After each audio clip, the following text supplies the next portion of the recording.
പാരമ്പര്യം മറ്റു ഗ്രൂപ്പുകളെയോ അല്ല എയെ മുഴുവനായി ബാധിക്കുന്ന സംഗതികളൊഴിച്ചും ഓരോ ഗ്രൂപ്പും സ്വയംഭരണ രീതിയിലുള്ളതായിരിക്കണം.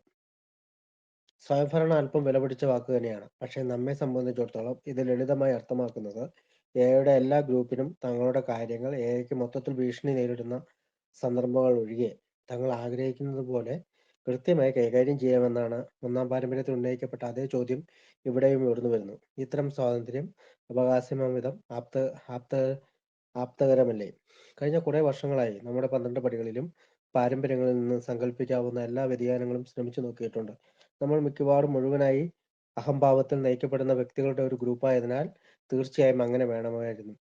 കലാപത്തിന്റെ കുട്ടികളായ നമ്മൾ എല്ലാത്തരം തീയുമായും ധിക്കാരത്തോടെ കളിക്കുകയും അപായമില്ലാതെ പുറത്തുവരികയും ചെയ്തിട്ടുള്ളതിനാൽ ബുദ്ധിമാന്മാരാണെന്ന് ചിന്തിക്കുകയും ചെയ്തു. ഇത്തരം വ്യതിയാനങ്ങൾ പരീക്ഷണങ്ങളുടെയും പിഴവുകളുടെയും ഒരു വിപുലമായ പ്രക്രിയ സൃഷ്ടിച്ചു.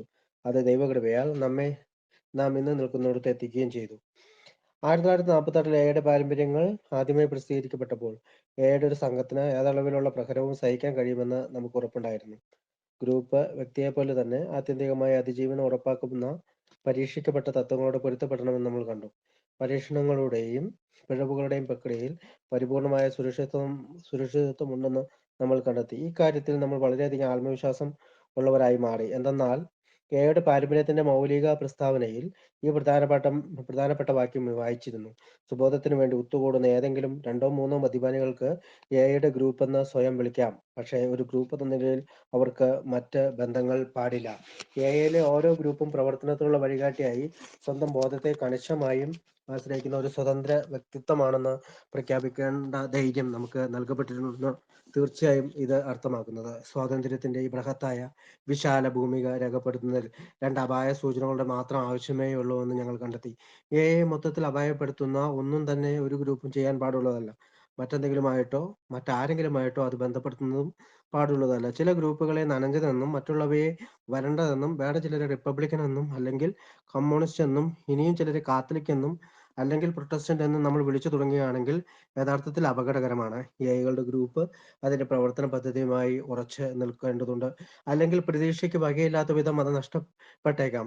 സുബോധമായിരിക്കണം അതിന്റെ ഒരേ ഒരു ലക്ഷ്യം. മറ്റുള്ള എല്ലാ കാര്യങ്ങളിലും ഇംഗിതത്തിന്റെയും ആത്മശക്തിയുടെയും പ്രവർത്തനത്തിന്റെയും പരിപൂർണ സ്വാതന്ത്ര്യമുണ്ടായിരുന്നു. തെറ്റ് ചെയ്യാനുള്ള അവകാശം എല്ലാ ഗ്രൂപ്പിനും ഉണ്ടായിരുന്നു. എയുടെ ബാല്യകാലത്ത് ആവേശഭരിതമായ ധാരാളം ഗ്രൂപ്പുകൾ ഉണ്ടായി തുടങ്ങി. മിഡിൽ ടൗൺ എന്ന് ഞങ്ങൾ വിളിക്കപ്പെടുന്ന ഒരു പട്ടണത്തിൽ യഥാർത്ഥത്തിൽ അതിവിശിഷ്ടനായ ഒരു വ്യക്തിയാണ് ഗ്രൂപ്പ് തുടങ്ങി വെച്ചത്. പട്ടണ നിവാസികൾക്ക് അത് ഏറുപടക്കങ്ങൾ പോലെ ഹരമായി. ഭാവിയെ മുൻകൂട്ടി കാണുന്ന മുതിർന്നവർ പരിഷ്കാരങ്ങൾ സ്വപ്നം കണ്ടു. ടൗണിൽ വലിയൊരു മദ്യപാന ചികിത്സാ കേന്ദ്രത്തിന്റെ ആവശ്യകതയെപ്പറ്റി അവർ രൂപകൽപ്പന ചെയ്തു. എല്ലായിടത്തും എ ഗ്രൂപ്പുകൾക്ക് കൂട്ടുചേർന്ന് പോകാവുന്ന സ്ഥാപനം.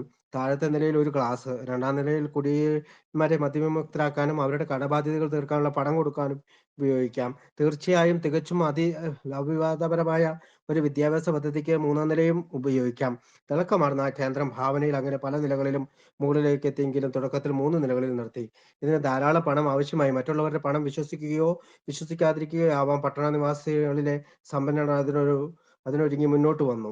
എന്നാലും മദ്യപാനികളുടെ കൂട്ടത്തിൽ ചില യാഥാസ്ഥിതിക വിയോജിപ്പുകാർ ഉണ്ടായിരുന്നു. ഇത്തരത്തിലുള്ള കാര്യശേഷി ഇതിനെക്കുറിച്ച് അറിയാവുന്നതിന് വേണ്ടി അവർ ഫൗണ്ടേഷൻ ന്യൂയോർക്കിലുള്ള എഐകളുടെ ആസ്ഥാന കേന്ദ്രത്തിന് എഴുതി. കാര്യങ്ങളെല്ലാം സുഗമമാകാത്തക്ക വിധത്തിൽ ആണിയടിച്ചുറപ്പിക്കുവാനുള്ള അധികാരാവകാശങ്ങൾക്ക് വേണ്ടി ഇതിന്റെ പിന്നിലുള്ളവർ കേന്ദ്ര സ്ഥാപനത്തിലേക്ക് എഴുതുമെന്നും അവർ മനസ്സിലാക്കിയിരുന്നു. ഇങ്ങനെയുള്ള ചുരുക്കം ചില വ്യക്തികൾ അസ്വസ്ഥരും അസംശാലുക്കളുമായിരുന്നു. തീർച്ചയായും ഈ ഇടപാടിൽ ഒരു ആവിഷ്കർത്താവ് ഉണ്ടായിരുന്നു, അതും ഒരു മികച്ച ആവിഷ്കർത്താവ്. എയുടെ ഒരു ഗ്രൂപ്പിൽ ചികിത്സാ പ്രയോഗവും വിദ്യാഭ്യാസവും കൂട്ടിക്കലർത്തി നടത്തിയ സംരംഭങ്ങൾ എല്ലാം തന്നെ അസുഖകരമായി പര്യവസാനമെന്ന ചൂണ്ടിക്കാട്ടലും ഒരു ഉടമ്പടി നൽകുകയില്ല എന്നുമുള്ള ഫൗണ്ടേഷന്റെ ഉപദേശവും നിലനിൽക്കെ തന്റെ വാക്ചാതുര്യത്താൽ അയാൾ എല്ലാ ഭയങ്ങളെയും ലഘൂകരിച്ചു. കാര്യങ്ങൾ കൂടുതൽ സുരക്ഷിതമാക്കുന്നതിനു വേണ്ടി സഹായി 3 സഭകൾ രൂപീകരിക്കുകയും അവയുടെ പ്രസിഡന്റായി മാറുകയും ചെയ്തു. പുതുതായി ചായം പൂശിയ പുതിയ കേന്ദ്രം നന്നായി തിളങ്ങി. അതിന്റെ ഊഷ്മളത പട്ടണത്തിൽ മുഴുവൻ പടർന്നു. ഉടൻ തന്നെ കാര്യങ്ങളെല്ലാം ഉഷാറായി തുടങ്ങി. വഴിവഴക്കാത്ത തുടർച്ചയായ പ്രവർത്തനം ഉറപ്പുവരുത്തുന്നതിന് 61 നിയമങ്ങളും ചട്ടങ്ങളും സ്വീകരിക്കപ്പെട്ടു. പക്ഷേ കഷ്ടം, ഈ തിളക്കമാർന്ന രംഗം അധികം വൈകാതെ ഇരുണ്ടു തുടങ്ങി. പ്രശാന്തതയ്ക്ക് പകരമായി ആശയക്കുഴപ്പം വന്നു. ചില മദ്യപാനികൾ വിദ്യാഭ്യാസത്തിന് വേണ്ടി ആഗ്രഹിക്കുന്നതായി കണ്ടെത്തപ്പെട്ടു. പക്ഷേ തങ്ങൾ മദ്യപാനികളാണെന്ന് ന്നോ എന്നവർ സംശയിച്ചു. മറ്റുള്ളവരുടെ വ്യക്തിത്വത്തിലെ അപാകതകൾ ഒരുപക്ഷേ ഒരു വായ്പ കൊണ്ട് ഭേദപ്പെടുത്തുവാൻ കഴിഞ്ഞേക്കും എന്നവർ കരുതി. ചിലർക്ക് ക്ലബ് അംഗങ്ങളുടെ മനസ്ഥിതിയായിരുന്നു. അവരുടെ ഒറ്റപ്പെട്ട ഹൃദയങ്ങൾക്ക് വേണ്ടിയായിരുന്നു അത്. അല്പം സ്നേഹമോ സൗഹൃദമോ ആയിരുന്നു. ചിലപ്പോൾ എണ്ണമറ്റ അപേക്ഷകർ 3 നിലകളിലേക്കും പോകും. ചിലർ മുകളിൽ നിന്ന് തുടങ്ങി ക്ലബിലെ അംഗങ്ങളായി മാറിക്കൊണ്ട് താഴേക്ക് വരും. വേറെ ചിലർ ക്ലബിൽ തുടങ്ങി അമിതമായി മദ്യപിച്ച് ആശുപത്രികളിൽ പ്രവേശിപ്പിക്കപ്പെട്ട് 3-ാം നിലയിലെ വിദ്യാഭ്യാസത്തിലേക്ക് ക്രമേണ മാറി. അത് കർമ്മോത്സുകതയുടെ ഒരു തേനീച്ചക്കൂടായിരുന്നു ഉറപ്പായും. പക്ഷെ തേനീച്ചക്കൂടിൽ നിന്ന് വിഭിന്നമായ ആശയക്കുഴപ്പം ഒന്നു ചേർന്നതായിരുന്നു അത്. എയുടെ ഗ്രൂപ്പിന് സത്യമായിട്ടും ഇത്തരത്തിലുള്ള ഒരു പദ്ധതി കൈകാര്യം ചെയ്യാൻ കഴിയില്ല. വളരെ വൈകിയാണ് അത് കണ്ടുപിടിക്കപ്പെട്ടത്. അനിവാര്യമായ പൊട്ടിത്തെറി തുടർന്നുണ്ടായി. വോംബ്ലിയുടെ ക്ലാപ്പ് ഫാക്ടറിയുടെ ബോയിലർ പൊട്ടിത്തെറിച്ചതുപോലെയായിരുന്നു ഉള്ള ഒരു ദിവസമായിരുന്നു. ഭയത്തിന്റെയും സംതൃപ്തിയുടെയും അസംതൃപ്തിയുടെയും ഒരു തണുത്ത ശ്വാസം മുട്ടിക്കുന്ന ഒരു അന്തരീക്ഷം ഗ്രൂപ്പിന് മീതെ പടർന്നു. അത് അവസാനിച്ചപ്പോൾ അത്ഭുതകരമായ ഒരു കാര്യം സംഭവിച്ചു. പ്രധാന സഹായി ഫൗണ്ടേഷൻ ഓഫീസിലേക്ക് എഴുതി, എഐകളുടെ അനുഭവത്തിന് അല്പമെങ്കിലും ശ്രദ്ധ കൊടുത്തിരുന്നില്ലെങ്കിലെന്ന് അയാൾ ആശിച്ചു. പിന്നെ അയാൾ മറ്റൊരു കാര്യം ചെയ്തു. അത് എഐയിലെ വളരെ ചിരസ്മരണീയമായ ഒരു വസ്തുതയായി മാറുകയും ചെയ്തു. ഗോൾഫ് സ്കോർ എഴുതുന്ന അത്രയും വലിപ്പമുള്ള ഒരു ചെറിയ കാർഡിലാണ് ഇതെല്ലാം എഴുതിയിരിക്കുന്നത്. കവറിൽ ഇപ്രകാരം എഴുതിയിരുന്നു: മിഡിൽട്ടൺ ഗ്രൂപ്പ് നിയമം 62. കാർഡ് മടക്ക് നിവൃത്തിയാൽ നിശ്ചിതമായ ഒരു വാക്യം നമ്മുടെ ശ്രദ്ധയിൽപ്പെടും. ആവശ്യത്തിൽ കൂടുതൽ ഗൗരവത്തോടെ സ്വയം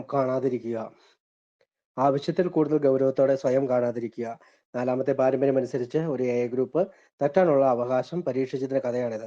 അതിനേക്കാൾ ഉപരി ആൽക്കഹോളിക്സ് അനോണിമസിന് വലിയൊരു സേവനവും അവർ ചെയ്തു. എന്തെന്നാൽ പഠിച്ച പാഠം പരീക്ഷിക്കാൻ എളിമ നിറഞ്ഞ മനസ്സ് ഗ്രൂപ്പിനുണ്ടായി. പറ്റിയ തെറ്റിനെ ആഹ്ലാദത്തോടെ തന്നെ ഉൾക്കൊണ്ടു. കൂടുതൽ നല്ല കാര്യങ്ങൾ ചെയ്ത് മുന്നോട്ട് പോയി. മുഖ്യശില്പി വരെ തന്റെ സ്വപ്നങ്ങളുടെ തകർച്ചയിൽ നിന്നുകൊണ്ട് പറ്റിയ അമളിയോർത്ത് സ്വയം പരിഹസിച്ചു ചിരിച്ച് വിനയത്തിന്റെ പരകോടിയാണത്.